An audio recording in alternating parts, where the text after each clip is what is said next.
আমরা চাই এদেশের সংবাদকর্মী যারা আছে, কলম যোদ্ধা যারা আছে, যারা জনগণের কথা বলে, মানুষের দুঃখ দুর্দশার কথা বলে, দুর্নীতির বিরুদ্ধে কথা বলে, সন্ত্রাসের বিরুদ্ধে কথা বলে, চাঁদাবাজের বিরুদ্ধে কথা বলে, তারা নির্ভয়ে নির্বিঘ্নে সাহসিকতার সাথে এই সংবাদ পরিবেশন করে যাবে।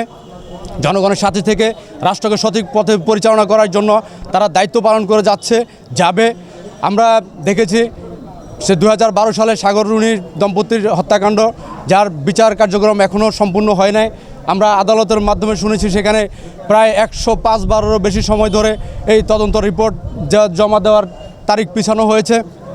আসলে আমরা চাই যে সংবাদকর্মীরা নির্বিঘ্নে নির্ভয়ে এদেশের জনগণের কথা বলুক। সংবাদকর্মীরা শুধুমাত্র সন্ত্রাস, চাঁদাবাজ, ঘুষখোর, দুর্নীতিবাজ যারা আছে তাদেরই আতঙ্ক, কিন্তু আপামর জনগণের একদম কাছের লোক, আপনজন, জনগণের বন্ধু, তারা নির্বিঘ্নে নির্ভয়ে কাজ করবে।